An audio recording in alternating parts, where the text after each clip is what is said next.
I'm Briance, founder and CEO of Cultmia, the #1 platform for discovering unique fashion. We scout the world for the hottest designers, bringing their most standout pieces straight to you on cultmia.com. Welcome to our podcast, Behind the Scenes. Join me as I have a conversation with the leading voices in the industry, giving you front row access to what's trending right now.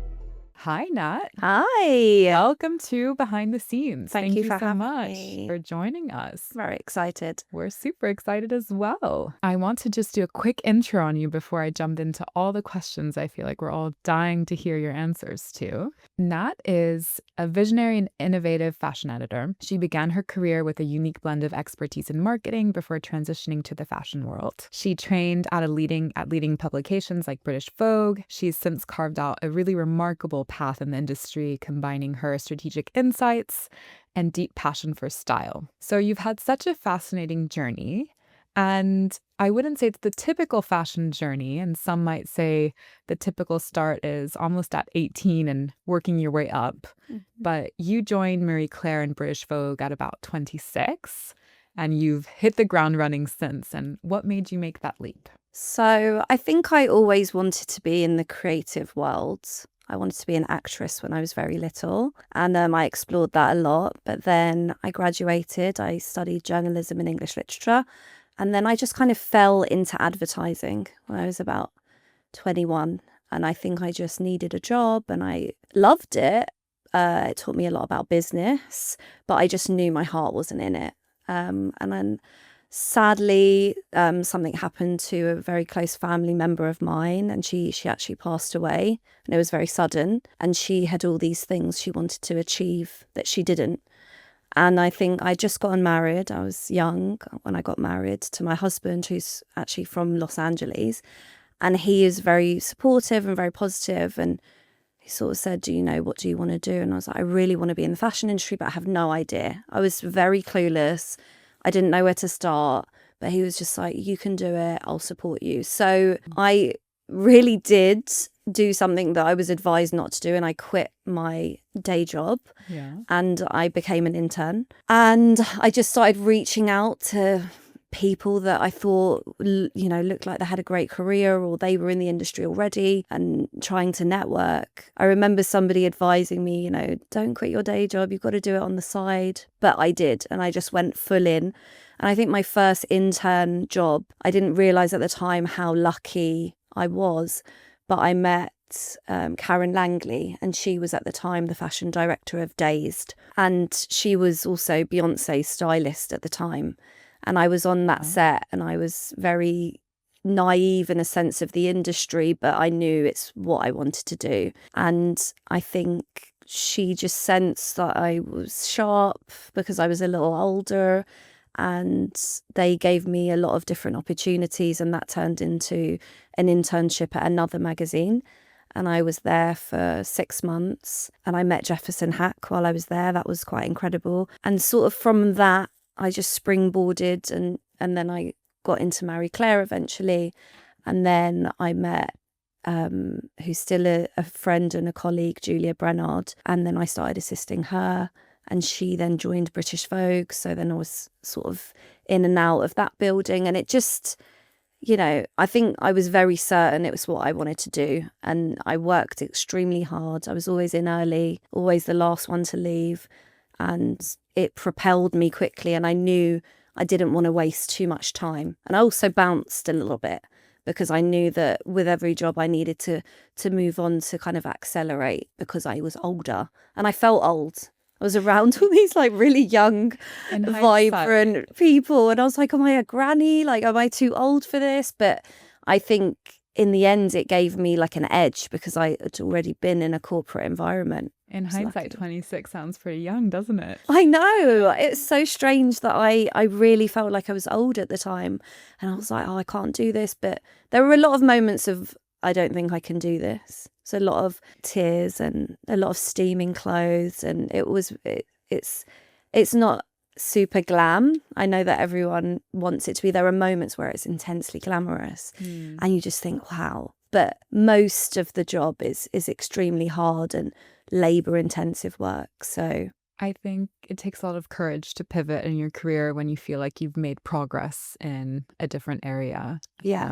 We actually share that, where I spent the biggest chunk of my career in finance and similarly at 26 pivoted into fashion. Love that it was at that Same time age. as well. And I also thought, I was like, am I starting behind? And here we both are, hopefully more than on track at this point. But Exactly. you kind of started to touch on it, and just curious to expand a little bit more if during this transition process, if you ever felt like you had imposter syndrome. Absolutely. Hmm. I think especially when I got the job for Vogue Arabia, I was incredibly, I mean, I feel like it was the dream job when I was offered the role, but I'd also had a baby and I'm a mum, and a lot of things had happened in between that where I was freelancing. So I think when I got that role, a little part of me didn't feel like I deserved it, but equally I knew that I was going to give it everything I had. And being with Vogue Arabia, it was, you had to be very agile.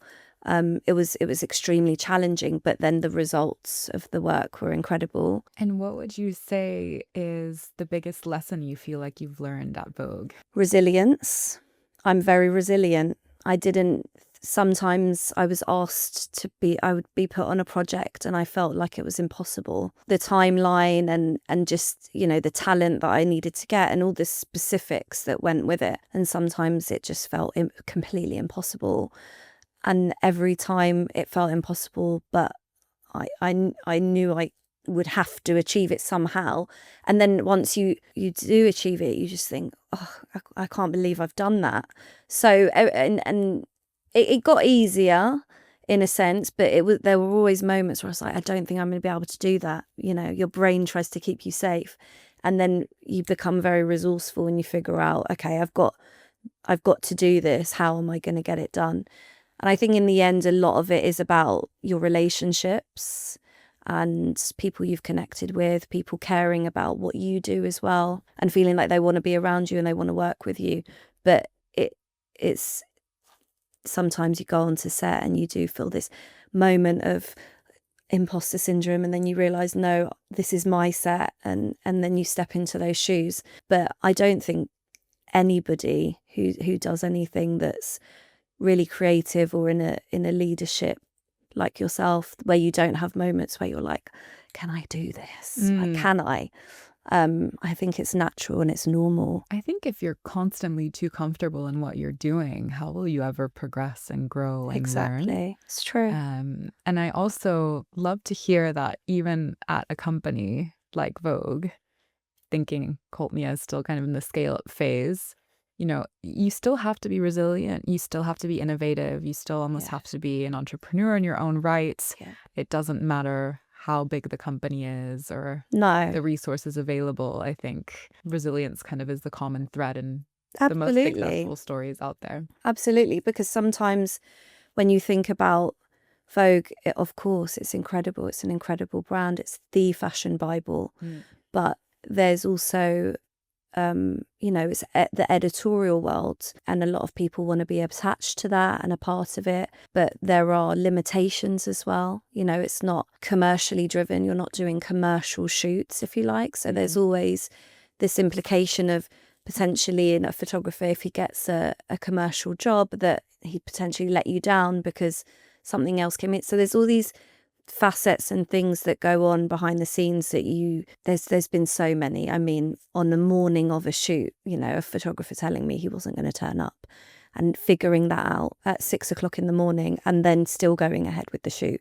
That is the stuff of nightmares. The stuff of nightmares. And then when you somehow get somebody else in and you make it happen, you just think, who am I? I mean, how did I do that? And it turned out better than I expected. Exactly. And it was probably actually the wrong photographer and this person was the right one. So all these things that happen, they teach you so many lessons. And I'm sure we've all seen The Devil Wears Prada and thinking about Vogue and lessons learned.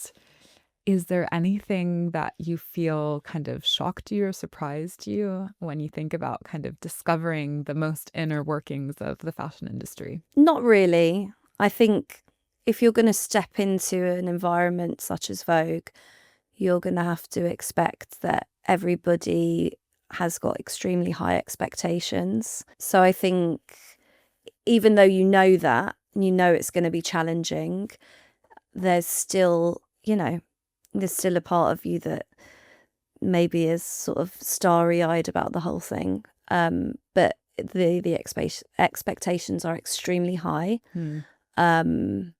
And you get very used to that very quickly. And if you're not on board with those expectations and you can't reach that level, then it's not for you. It's not for you. So the last time you and I met, Mm-hmm. we were talking about Middle Eastern fashion, and I was getting ready to go to Dubai Fashion Week for the first time. Incredible. And I feel like you've had literally the front row seat to being kind of on the pulse of what's happening in the Middle Eastern fashion scene. Yeah.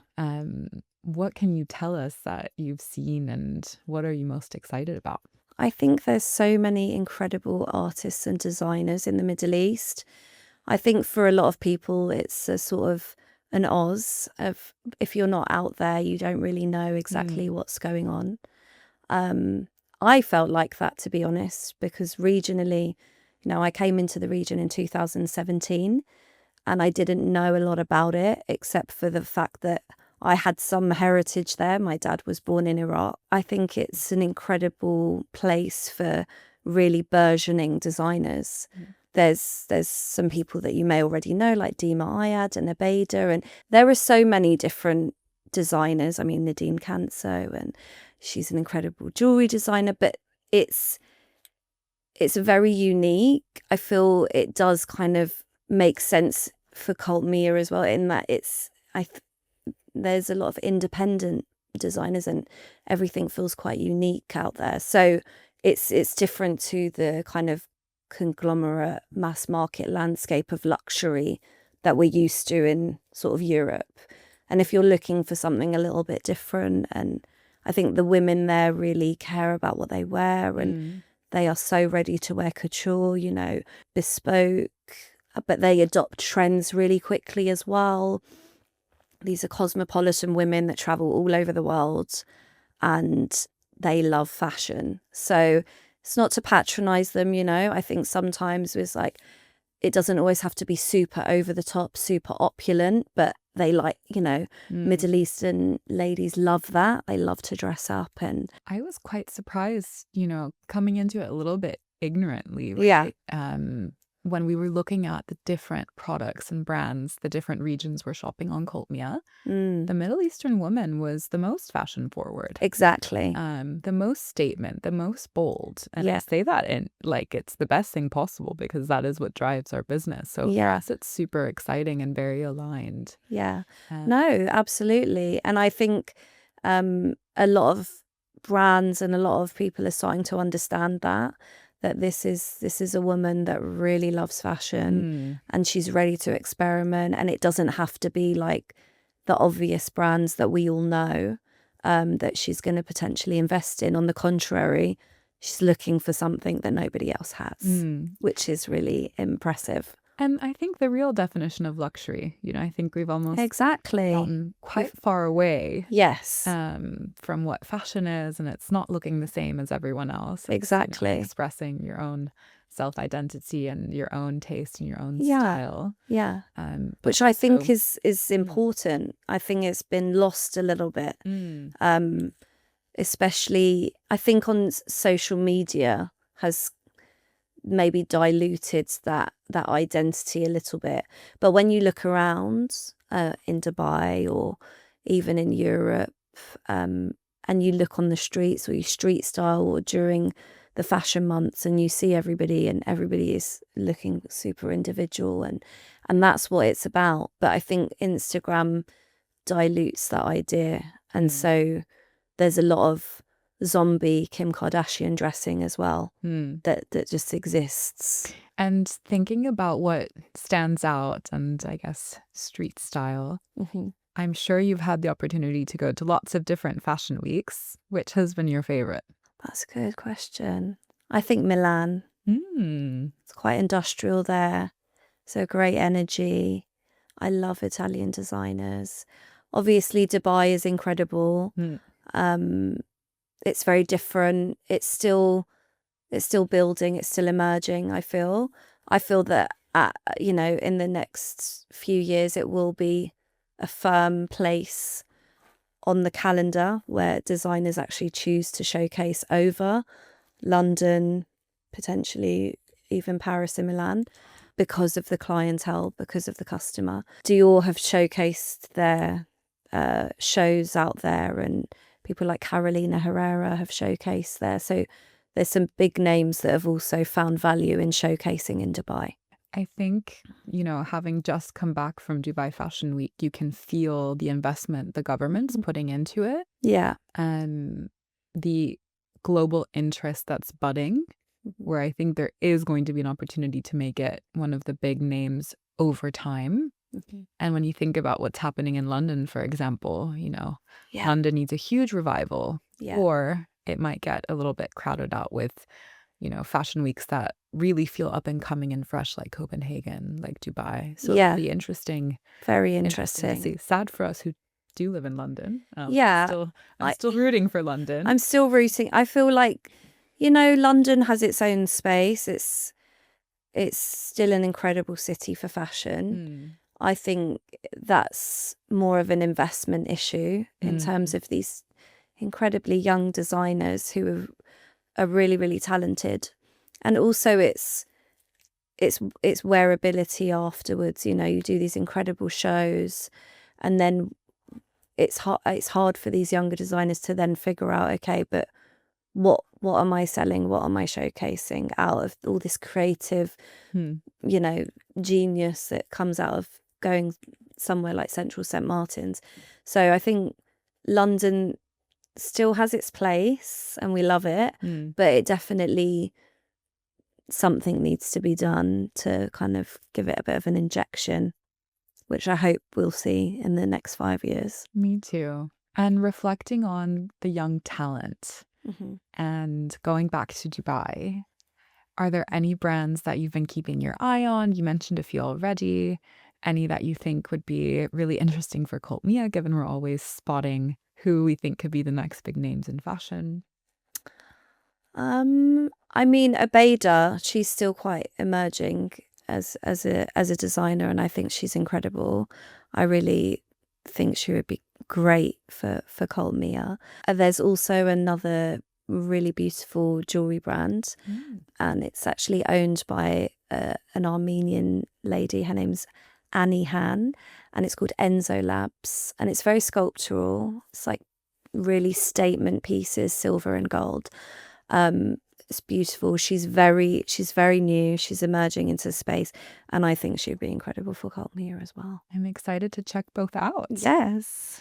And when you think about trends, are there any budding trends that you see coming out of the Middle East that you haven't spotted elsewhere that we should keep our eye on? I mean, I think with the Middle East, it's this very specific lady in that she's very cool, obviously cosmopolitan, but I think evening wear is very important to the region. I think there's a lot more opportunity, and when you go to an event, there's no such thing as being overdressed. So I think evening wear is a key piece for them and trend. But I feel like they're also sort of women that invest in things that aren't necessarily trending and that are going to last and that are classic. And so, but then they do, there's certain brands like Mac and Mac and Amina Muaddi. I mean, these shoe brands, and another one, Dakori, who is owned by Mo Dakori, who's from Amman. And that was sort of those kind of shoes and styles. They really adopted the trend of the shape of that shoe very quickly and things like that. So and all the sparkles, and so I think it definitely is a bit of a more is more, but then not to pigeonhole, because they also, the row does very well in the Middle East, Interesting. So this is a very pared back, cool, minimal, but but the pieces are incredibly designed. So Sounds like versatile and kind of open to explore. exactly. And I love the idea of life being a little bit more formal, a little bit more event wear, occasion wear. I feel like life, Yeah. maybe it's just for me, and I'm also a mom, has become very casual. And what used to be black tie 10 years ago, now you go to black tie and it's always feeling a little bit It's different. more casual, isn't Yeah. it? I don't know, because obviously Vogue Arabia is now with Condé Nast. I don't know if they will do the balls. We used to do Vogue Arabia ball, and it was always a very, very glamorous event, and it's a real gala, and everybody gets very, very dressed up. And I think that's incredible because you just don't, like you said, I mean, that's not something you do all the time, but there is room for that there, and Yeah. people really do get dressed up like that. Whereas here, I think there's less of that. In Europe, it's a bit more laid back and chill, but I think it's quite impressive to get that dressed up. I do too. It's fun. Not every So day. fun. Not No, every of day, course not. but But on the right occasion. it's like I've either got clothes for doing absolutely nothing or I'm going to the Met Gala. Yeah. And speaking of, you look fabulous. Thank you. What are you wearing? I actually designed this dress myself. I am Incredible. Yeah, thank you. I have been designing some pieces, and I am A hidden talent not in the bio I read out. I am trying to start a business as well. And that's been quite challenging, but I'm excited and hoping to launch it this year sometime. Wow. So it's more vintage, but there will be some icons of pieces that I've designed, and this will be one of them. How cool. Yeah, thank you. That Thank is you. something to look forward to. I'm excited. Keep us posted. Maybe Cult Mia can be I would love that. part of the launch. Absolutely, absolutely. I guess staying on the theme of your personal style, is there any particular fashion moment in your own life that you look back on and think, that's when I found my style? Yeah, I think for a long time as a child I was very quirky. It was very brazen in my style choices, and I think there was a time where it got quite lost. When I entered the fashion industry, I think I got a little confused. But I think when I joined British Vogue, I feel like very pared back, I like things that are classic. I really don't love trends, although, you know, I've done so many trend reports, I've lost count. You always kind of look at it and it's always the similar things that kind of repurpose in. So for me, I do wear a lot of black. It's a uniform. And I like things that have like asymmetric shapes Interesting and silhouettes. yeah, and cut very well, designed very well. I get very upset when something's not cut the right way, and I always can find like I would have done this or I would have changed that just slightly. And when you're looking at things so often, you start to kind of in your head you're designing, but things that are sort of sleek and contemporary, I think, is my style. And do you feel like working at Vogue Arabia has influenced that style a little bit? I think that style was there. It was there. For sure, before I got there. If anything, sometimes I probably felt like I was underdressed because I'm from London and I'm like a European person. But I think it's just a style that fits my personality, and Vogue. Working at Vogue definitely has enhanced it, let's say.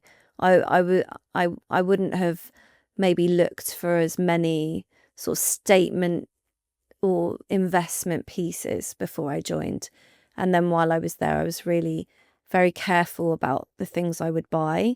But when I bought something, I knew it was something that was going to last forever, if you like. And when you think about styling a shoot, what's the first thing that you think about? And I'm sure we'd all love to hear about your creative process generally. Yeah, so I think figuring out a mood board and a location, and I always think about the art direction first. okay, so where do clothes fit in this location or with this model? And I always like to say it's like a jigsaw puzzle, and we're just piecing it all together.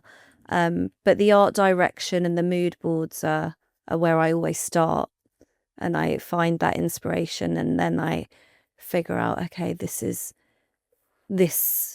going to be a red story, or this is going to be a tailoring story, or and it kind of all has to connect.